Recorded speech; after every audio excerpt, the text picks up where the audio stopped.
Hello and welcome back to Learn Linux TV. In today's video, I've decided to give you guys an updated look at my recording studio, and I've actually been wanting to do this video for quite some time now, but I was in the process of writing a book, Mastering Ubuntu Server 3rd Edition, which is now out, by the way, but it was really hard to juggle YouTube and the writing process at the same time, so some videos, including this one, just had to be put on the back burner for a while. But you guys have been asking a lot of really good questions about, the gear that I use, how I have everything laid out, things like that. So I've decided that it's now time, now that the book is done, to finally give you guys an updated look at my recording studio. So let's take a look. So the first thing to know about my studio is that it's not just a recording studio, it's my home office as well.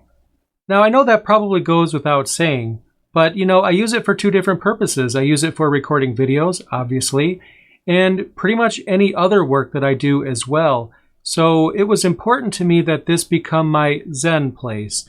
Basically, all the things that I love, all the things that I enjoy in one place. Now, when you guys watch my videos, you're only seeing about 75% of my studio.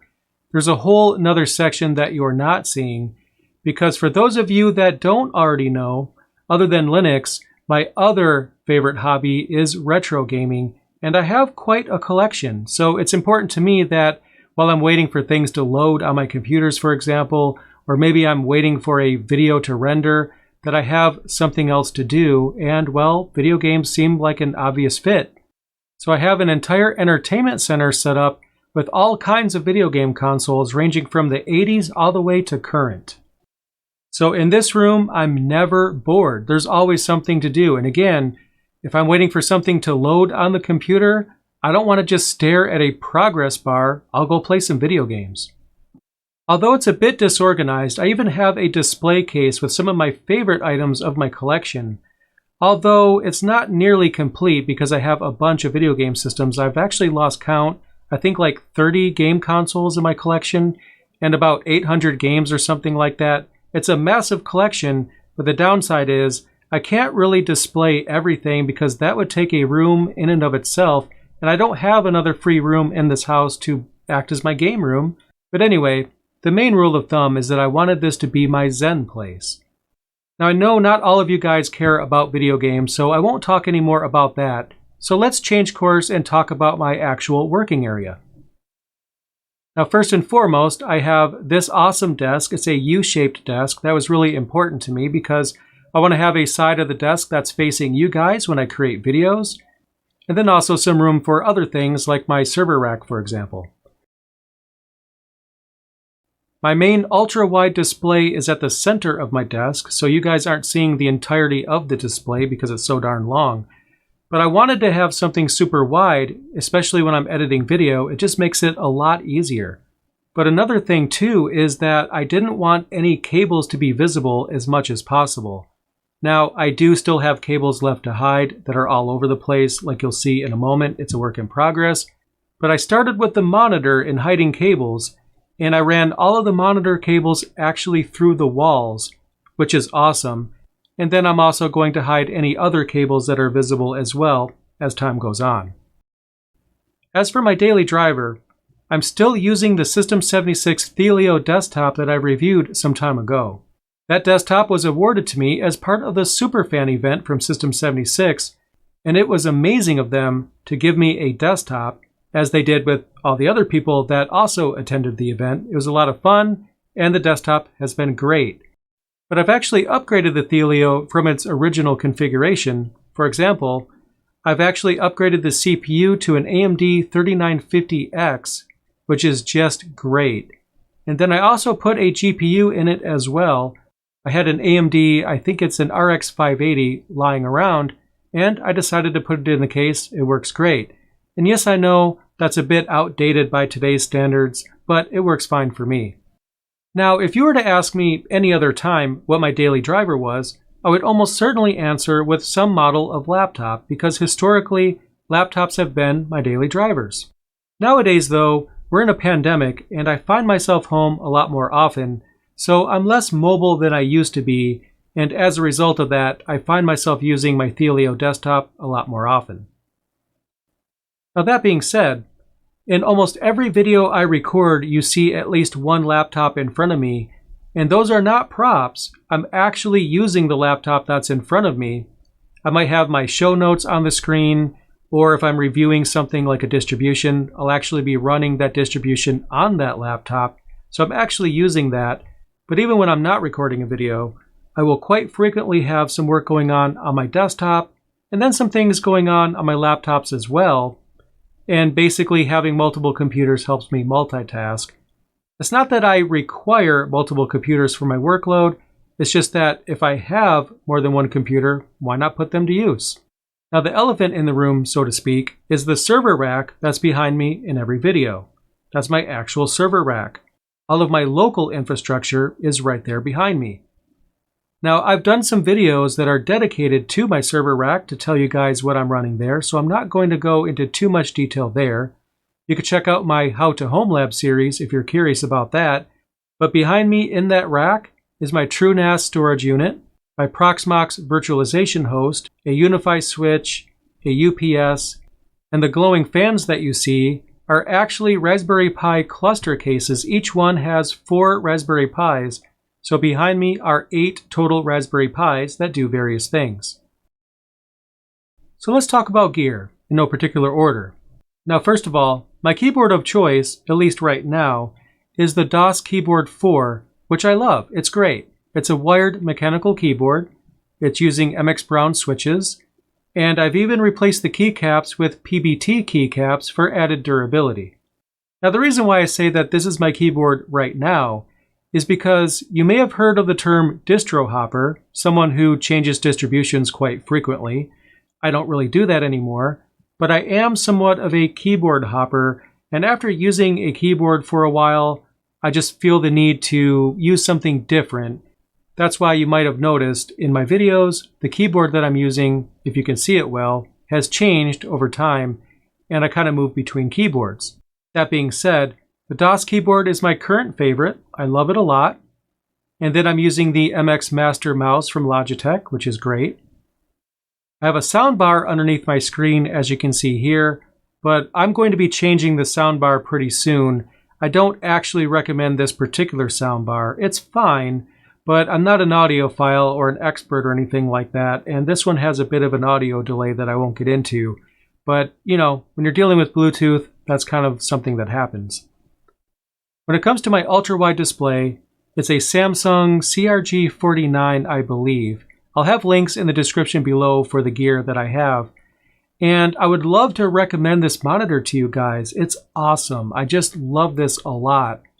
But in all honesty, I've only had it for, I want to say, 3 weeks now. So I don't have any long-term usage on it. But it's been great so far, and I have no problems with it whatsoever. It's especially great when it comes to video editing, considering that it's so wide. Also on my desk is a stand for laptops, and this one in particular is able to hold 2 laptops. And what I do is I connect a Thunderbolt dock to whatever laptop I'm using at the moment. So my monitor has 2 inputs for DisplayPort, and I simply just toggle back and forth between my Thelio desktop and my Thunderbolt dock. If you're curious, I'm currently using the Lenovo Thunderbolt dock, the Thunderbolt dock 3, I believe it's called, and it works great. I was using the Pine 64 dock before this, which is actually my favorite docking station, but the problem is it doesn't seem to support a 5K resolution though, and ever since I've upgraded this monitor, I stopped using that. And there's nothing wrong with the Pine 64 dock. Again, it's my favorite. I highly recommend it. But every now and then you'll run into an issue with a docking station where your display might have a higher resolution than what that docking station is able to handle. And that seems to be the case, although I haven't spent a lot of time troubleshooting it. The Thunderbolt 3 dock is working fine, so I guess I'll just stick with that for now. On the other side of my office, I have a TV mounted to the wall, a fairly large one, the TCL Roku TV, and that serves as my recording monitor. I have a recording PC hooked up to that, and that's running OBS, and everything goes into that computer. and that's where all of the footage I record ends up. Even if I'm recording footage off of a laptop, I'm essentially connecting an HDMI cable to the laptop, and then it's a screen recorder that's on this PC that's picking up the signal, and OBS is responsible for taking whatever the input happens to be. It could be the camera that's underneath the screen, which is what you see me on, or it could be the capture card that is actually capturing HDMI from a laptop. Regardless of what my source is, the destination is the same. I have one video file in OBS, and that one video file contains the audio as well as the source all in one file, because I don't want to mix different things together as much as I can help it, and it just makes it easier for me to navigate the editing process. The recording PC has a Samba share on it, and that's where OBS is instructed to dump the recorded footage. And then from any computer in the house, I can grab that video file and begin editing it. Currently, I'm using Kdenlive for editing. It's not my favorite. It's extremely unstable, it crashes constantly, and it's extremely frustrating because it crashes constantly. But don't get me wrong, I love the interface in Kdenlive, I love the feature set, and it's generally fine for me as long as I save frequently. But it is one of the most unstable pieces of software that I've ever used, and it's like that on all of my computers. And I'm not trying to shame the developers here, but it is what it is, it crashes constantly. But thankfully, as long as I save often, which I do, it's been fine. In the future though, I'll probably move away from Kdenlive, but virtually every video that you've seen on my channel, and as long as I can remember, has been done on Kdenlive. So basically all I have to do is hit the start recording button on OBS, and the rest is history. I record the footage, and then I edit it in Kdenlive, and then finally you see it on your end as part of the channel. Now there's one thing about this office that I especially love, and it's my pet turtle. This is a 3-toed box turtle, very cute. I got this turtle a few months ago. I haven't named the turtle yet, which is why I'm not referring to its name. Unfortunately, it doesn't have one. This particular species, you're probably not going to tell the gender for probably 4 years. So I'm looking for a unisex name. I haven't come up with one yet. Maybe you guys can help me out with that, actually, and give me a cute name for this turtle. But it's great to have a companion here in the office, and I love having a reptile here. I'm a big reptile fan, and this particular species of turtle can live for a very long time. I think I've seen the average of like 30, 40 years, maybe even 50 or more, and I knew that going into it.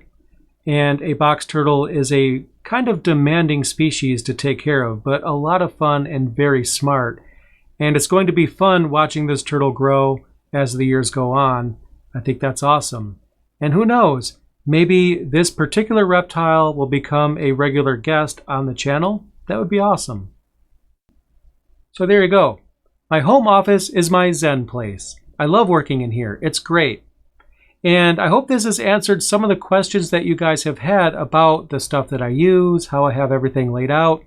But I know it's not going to answer everyone's questions, but I at least wanted to have this particular video done as a new starting point, and then I'll answer any questions you guys have as I get to them, and maybe I'll even do a follow-up video.